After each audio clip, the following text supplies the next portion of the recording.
Hello students, इस video में 7.3 exercise का क्वेश्चन नंबर 1 4 मार्क का क्वेश्चन है, ये कवर कर देता हूं। और ये जरूरी नहीं कि all these 4 parts are asked in the test और इन एग्जाम। ऐसा भी होता है इसमें कुछ पार्ट पूछ दें, कुछ एस्केप कर दें और 3 मार्क्स कर दें या 2 मार्क्स कर दें। बट अगर आप क्वेश्चन को कॉन्सेप्चुअली समझ के चलोगे, कौन सा रूल अप्लाई हो रहा है, कौन सा सीपीसीटी ले रहे हैं, कहां यूज हो रहा है, तो आप इसमें कोई सा 1, 2 और 3 पार्ट्स बीच में आए या पूरा क्वेश्चन आए तो आप इसे समझ के अटेम्प्ट कर सकते हो।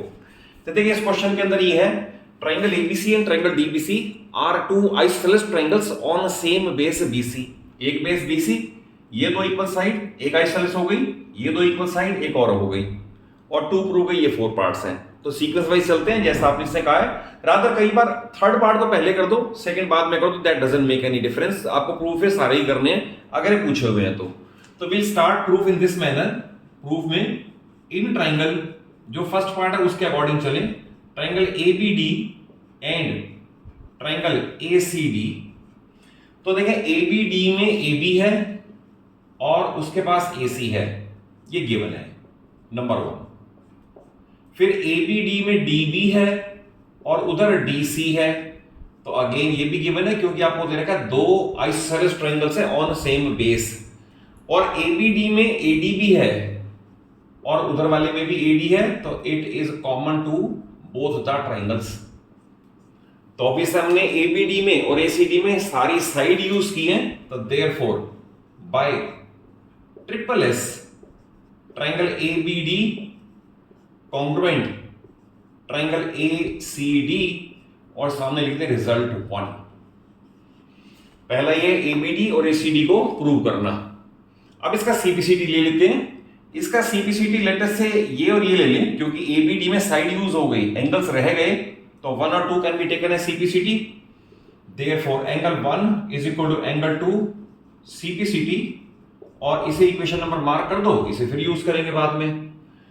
देन इसके अंदर हम चाहें तो ये भी कर सकते हैं, एक एंगल अगर मान लो पॉइंट डी था तो एक एंगल ये भी सीपीसीटी में ले सकते हैं, ये भी इसका इजी मेथड है। एंगल 3 और 4 इक्वल ले सकते हैं, तो we can also write angle 3 is equal to angle 4 CPCT. और अगर दो एंगल इक्वल हैं तो उनका 180 से या 90 से डिफरेंस भी सेम होगा, तो आई कैन राइट इट और 180 degree minus angle 3 like this must be equal to 180 degree minus 4। if two angles are equal then their difference with 180 degree यानी with a constant are also equal। तो ये 180 है, इसमें से 3 less कर दो तो ये आ जाएगा, तो लेट अस से एंगल 5 एंड 180, ये पूरा 180 है, इसमें से 4 लेस कर दो तो ये आ जाएगा 6। तो I have proved that angle 5 is equal to angle 6। तो एक बार मैंने कहा 1 और 2 इक्वल, एक बार मैंने कहा 5 और 6 इक्वल। तो देखिए ध्यान से, इस लाइन ने एंगल 1 और 2 बराबर करके एंगल ए को बाइसेक्ट किया, इसी लाइन ने 5 और 6 को बराबर करके एंगल डी को बाइसेक्ट कर दिया। तो we will write by equation number 1 and 2। देखिए, आपको मैंने बताया 1 में ए बाइसेक्ट हुआ है, 2 में डी बाइसेक्ट हुआ है। By 1 and 2 AP is bisector of, AP is bisector of angle A and angle D, और इसके सामने लिखते हैं रिजल्ट 3। नो प्रॉब्लम, पहले रिजल्ट 3 हमने पहले कर दिया। अब आपने इसकी कॉन्ग्रुएंसी करनी है। अब आप स्टार्ट करेंगे now in triangle ABP and triangle ACP. तो देखिए, एबीपी में और एसीपी में, तो AB इक्वल AB है, तो we can AB equal AC we can write as given, ये इसके पास, ये इसके पास एंगल 1 है एंड उधर एंगल 2 है, ये के हम लिख सकते हैं प्रूव्ड अबव। हमने यहां प्रूव किया था जो फर्स्ट का सीपीसीटी है, तो we can write as proved above. Then AP दोनों के पास कॉमन है, AP is equal to AP common. तो आप इसे अगर केयरफुली देखें तो side angle side is equal to side angle side. तो therefore by SS triangle third part की, सेकंड वाले पार्ट की, ट्रायंगल एबीपी हमने कॉन्ग्रुएंट प्रूव कर दी है ट्रायंगल एसीपी के। तो एबीपी और एसीपी का प्रूव करना, इट इज रिजल्ट नंबर 2। ये यहां के प्रूव हो गया।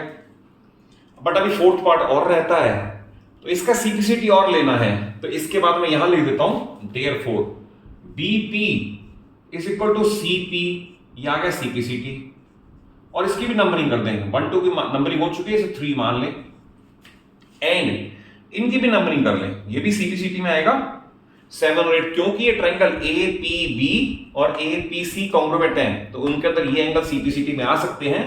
Angle 7 is equal to angle 8 CPCT, but ये आपको पता है 7 और 8 का सम लीनियर बेस है, 180 भी होना चाहिए, तो we will write by linear pair axiom angle 7 plus angle 8 is equal to 180 degree.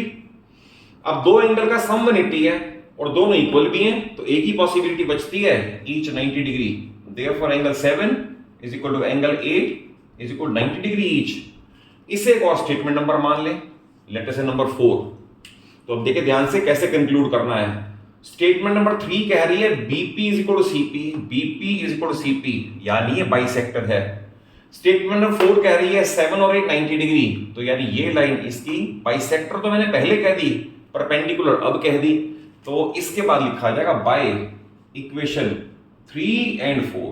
अब दोनों को कंबाइन करके कहोगे ये वाली सेंटेंस कि AP is perpendicular bisector of BC, hence proved, और इसके सामने लिख दें ये हो गया इसका रिजल्ट नंबर 4। तो इस तरह से चारों रिजल्ट स्टेप वाइज चल लें। आप चाहो तो सेकंड पहले कर लो, उसका सीपीसीटी रोक लो, थर्ड पहले कर लो, तो दोनों में कोई फर्क नहीं पड़ता, बट अल्टीमेटली आपको you have to prove all these 4 parts. और अगर कॉन्सेप्चुअली समझ आया हो, वीडियो अच्छी लगे तो जरूर एक अच्छा सा लाइक दे दो, अपने सभी फ्रेंड्स को, सभी क्लासमेट्स को वीडियो शेयर कर लो, और चैनल सलूजा क्लास को जरूर सब्सक्राइब कर लो। आपको पूरा syllabus physics, chemistry, maths 9th as well as 10th बड़े सिंपल और इजी वे में और रिच एक्सपीरियंस के साथ आपको मैं अपने चैनल पे कवर करवा दूंगा। Thank you for watching the video.